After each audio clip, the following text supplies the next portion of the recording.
Hey everybody, it's me, Alex Garcia, aka The COG, coming at you from comicbookclique.com, as always, to bring you, you got it, the best day of the week. You know I love to talk about my favorite day of the week, Wednesday, new comic book day. And it seems like the weeks just keep getting better and better. We got a lot to jump into, keep getting more and more books, thanks to you guys out there. And let's get right into it. We're gonna jump straight into, I keep saying every week, DC's killing it. The hottest books on the market, Absolute Batman, number 19, Scott Snyder, Nick Dragotta back at it. And here we have a character that's been hinted at for a little bit and everybody's been very excited, the Absolute Scarecrow in this issue. This character is frightening. And I love the fact that he's already so different from what we've seen before, right? We've got the abomination stuff from Bane, we got the really more body horror from the Joker, everything that's going on with Croc and everything that's happening with all of Bruce's friends in this world. But now we have the psychedelic, right? The guy who's gonna mess with Bruce's mind. And he does a great job in this first issue of being introduced and doing some stuff to mess with Bruce. Stuff that already has me even questioning, is it even really happening, right? Because that's what the Scarecrow is all about. And in this world, he's bringing it to the next level and immediately gets things in motion. Some characters may or may not be with us anymore. And we get the machinations going into effect of all the teasers that if you're a fan and you can't avoid it, because even us over here at CBC, we've been posting all about it, what's going on with Robin or Robins. Don't want to spoil too much about this issue, but you definitely, pretty much like every issue of Absolute Batman, you don't want to miss this. The last couple pages really had my jaw dropping. And like I said, this this new Absolute Scarecrow, very, very terrifying. And he's only on a couple pages. Can't wait to see where this goes. Scott Snyder, you know, in this issue, he does just a great job of introducing all these things, and everything almost is obvious, but the way he's able to orchestrate it all, the way he describes it, it still feels fresh and different. Just killing it on the writing. Nick Dragotta's killing it on the art, and this book continues to be the must buy every month. Don't miss this issue. Don't miss it. Guarantee it's already in the second printing already. Guarantee it. And let's check out Superman Unlimited number 12. We continue the story of Jonathan Kent, who seems to be young again. But he's also, if you've read the last issue, they're dealing with Tomorrow Man, who is a grown-up version of Jonathan Kent from another timeline. He's not wanting to spoil that to everyone else. Young Jonathan Kent here knows the deal. He brings him to Lois, because in this, right now, currently, ever since DCKO, Superman, Clark Kent, Kal-El, is missing. So all the Superman books are doing this reign of the Superboys thing. So all these characters are still trying to figure out what to do with a Superman-less world, and suddenly Tomorrow Man brings Superboy to Lois Lane. Cool thing here is we get a little bit of reunion, right? We got Batman and Robin, Damian Wayne, best buds with Jonathan Kent, hanging out with Lois, and they all have this kind of reunion. But in classic Damian fashion, taught very well by his dad, it's not the happiest of reunions. The last page leaves us with very interesting things to continue with the next issue. I'm really looking forward to it. Superman Unlimited, like I've been saying for months, if you have not been on top of Superman, like I have not been on top of Superman. This is the great book to jump into if you want to just get reabsorbed into the world and not have to deal with all the continuity stuff. Great book, really digging it. There was a lull for a second, if you remember a couple months ago, and this has me happily flying into everything else. We still get other story elements from that nation that pretty much is now being powered by kryptonite. A lot of cool things there, and we get Bibbo. If you're a fan of Superman, you remember Bibbo. We get some Bibbo stuff in here. Very cool stuff. Dan Slott doing a great job on this book. Awesome job. And on to the new DC books, right? Deathstroke number 2 by Tony Fleece Tony Fleece and Carmine Di Giamenco. This book, just the action in this book is amazing. Every page is just action upon action upon action while still progressing the story. The character of Slade Wilson, Deathstroke, that I know very little about, yet only 2 issues in, I can't wait for the 3rd issue. You know, Slade Wilson is not someone you want to betray, and in doing so, by betraying this man, they are learning quickly they should not have done it. However, we're seeing him have to deal with things he's never had to deal with. This organization that's betrayed him has cleaned out his bank accounts, knows where he's at, is wiping out his assets, but the biggest asset that Slade Wilson has is Slade Wilson. There's a reason they call him the Terminator. And he's showing them quickly why he has that name. However, and I'm not going to spoil it, but the final page of this book, I'm just going to say it like this. For those of you who want to know where all the Jim Lee characters are and where and will they show up, check out this book. Make sure you hit that last page. Great stuff. Can't wait for issue number 3. Don't know if I can say the same about this next book. Lobo, number 2, Scotty Young and Jorge Corona. 2 creators I very, very much love, especially Jorge Corona. Really loved his art on this issue. We continue to see Lobo now working like a reality TV character, like a Dog the Bounty Hunter, for, you know, this entertainment conglomerate where he's working reality TV. Lobo's in this for making money. So he figures, hey, if you're gonna put a camera behind me and I still get to do my job and I get paid for it, no problem. However, if you know anything about the entertainment industry, you hear a lot about, you know, creative control and all this stuff. And I think that what this issue was about was, you know, sticking those jabs at creative control and how you don't want to control an immortal super villain, essentially. And that's like the gimmick of this book. It was fun, but then where does it go from here? And that's what makes me wonder, do I want to come back to this book?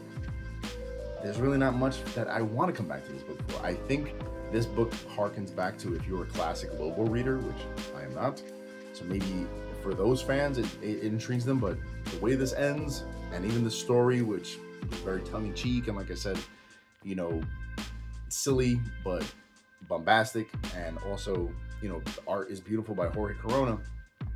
For me, the story ends and I'm just kind of like, okay, it was okay, and I don't know if I need to come back. Tell me if I'm wrong. Let me know. Let's check out Image, where we have G.I. Joe number 21 by Josh Williamson and Tom Riley, which is a blatant homage to the original G.I. Joe number 21, the silent issue. In this world, we don't have Snake Eyes, so we get Storm Shadow and a character we haven't seen since pretty much the inception of this G.I. Joe part of the Animatronic universe, Scarlet and Company. We see where this is going now. In this, Cobra Commander and Cobra, they infiltrate where they're at, and he's out, as always, for a weapon. This is all done silently. About 90% of this issue, there's really no words, but the action is beautiful. Tom Riley does a great job of illustrating the action and communicating all the body language of this issue. Fantastic issue. Continues to just build up this world. I'm really excited to see where this is going. We have the introduction of some characters that I at least don't know. Maybe classic G.I. Joe fans can tell me, let me know, because some really interesting things happen, and I'm really looking forward to where it's going. And it's really exciting to see Scarlet being reunited with G.I. Joe, because we haven't seen her in so long. So great stuff. Josh Williamson continues to tell kick-ass G.I. Joe stories. Thank you for that.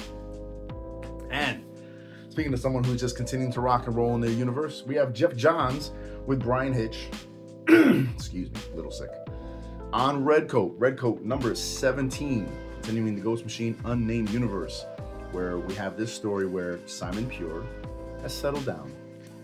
He has a family, he's enjoying himself, but, you know, just when you think you can relax, you get pulled back in, right? That's the classic line.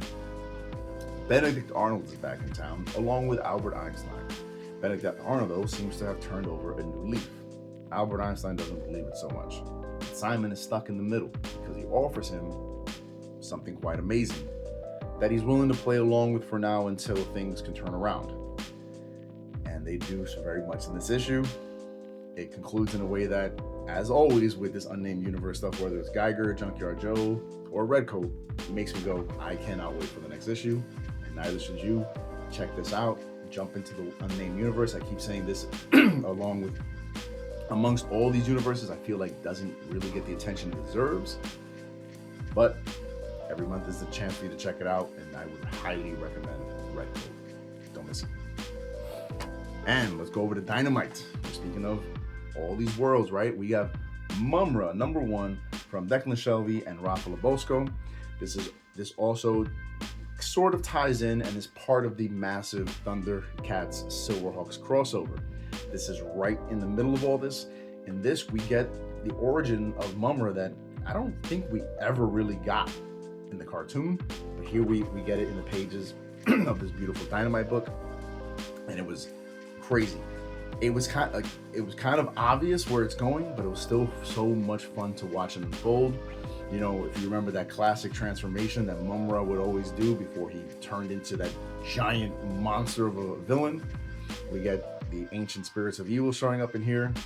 We see their involvement in transforming this innocent Mumm-Ra character, not so much, into the horrible character that we all know and love from our childhoods and currently in these beautiful Dynamite books.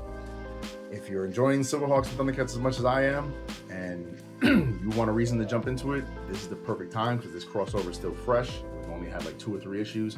And if you want to know the origin of, like I said, this Mumm-Ra character, don't miss this. Dynamite and Company, Declan, Ed Brisson, all you guys kicking ass on this. Loving it. Let's head over to Marvel, where we're up to part 8 of this Death Spiral story, which continues in the pages of Venom #257, written by Charles Soule and drawn by Pena, right? Javier Pena on the art. The first few parts of this story were up and down for me, kind of hit or miss. I wasn't sure, but the last 2 issues, and now with this 3rd one, it's hitting. It's hitting. I'm really impressed. I was not looking forward to this crossover at all, especially after finally getting Peter back on Earth and everything. Didn't want to jump straight into another crossover, but this is doing its job, doing its thing. We have Torment coming off the heels of his last kill. He is bonded with Carnage. Mary Jane, Venom, and Peter are hot on their trail, trying to figure out where they're going to go next.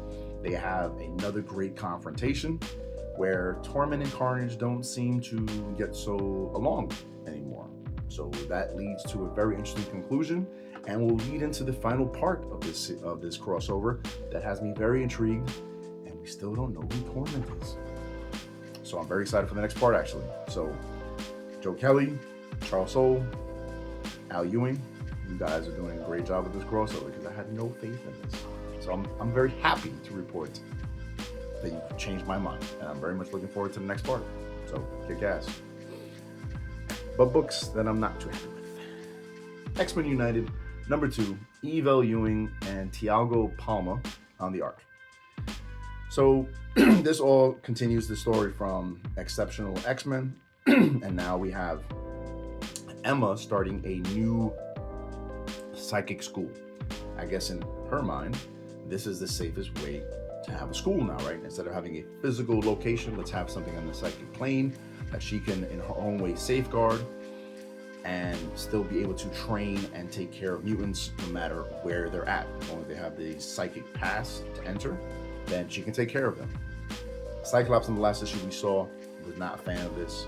He tries to figure out a way to derail her plans, but because Emma's so clever and she's a psychic, she's able to see right through that plan, which then sets off her next part of her plan to get Captain America involved and get his help, so to speak, by helping him. It's an interesting idea, but just falls a little flat. And what doesn't help it either is, no offense, the art.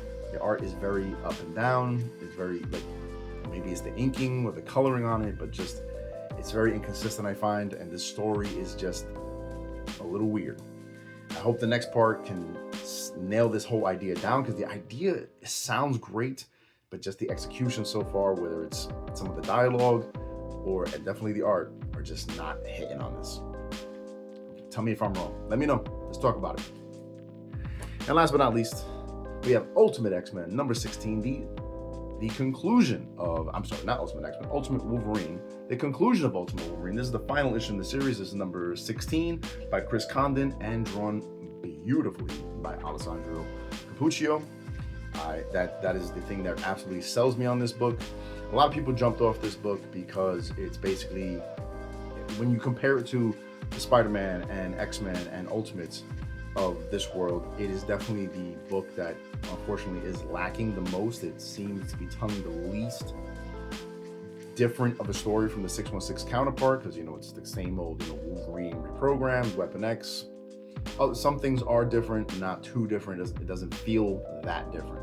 Like I said, for me, the thing that keeps me coming back is I love Alessandro Cappuccio's art, and I do love the dynamic between Jean Grey in this world, how different she is, at least to me, and Wolverine. So that keeps me going.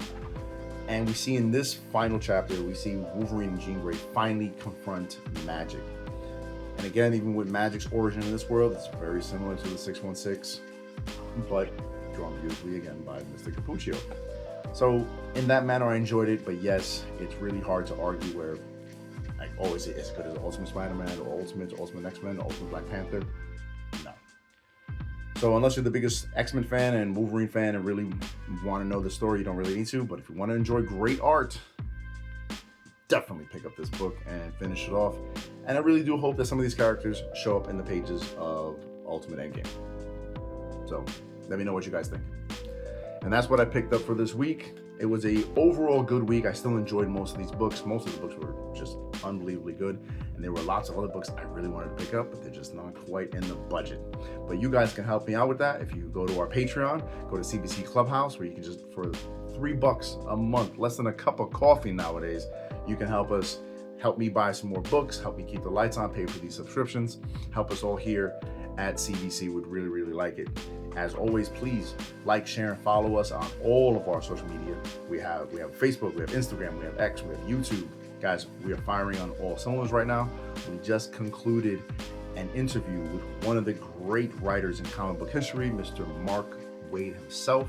So please stand by on our YouTube channel for when that video gets dropped. It was an amazing interview. You guys are definitely going to want to hear what the man has to say about the current state of the industry. Super fun stuff, super great stuff that we talked about. And as always, if you want more in-depth reviews on all these books and more that I'm covering, make sure you go into comicbookclique.com, where you can see all the reviews that are just constantly spilling out of us. We can keep the conversations going there as well. And last but certainly not least, big day is coming up. May 2nd, we got Free Comic Book Day. To me, best day of the year. It's the only day of the year where you can walk into a comic shop, or what day of the year in any retail can you walk into a place and get free stuff? Free Comic Book Day, you absolutely can. Lots of great books have been announced. You definitely don't want to miss some of these books. Some of these tie into these stories, so you don't want to miss it, guys. So far, it's been an amazing year of comics, especially with the Absolute Universe and the Energon Universe. So help me keep the conversation going. Make sure you're commenting. Let me know what you picked up and let me know what I missed, because as always, we got to keep print alive and read more comics. Thank you, guys.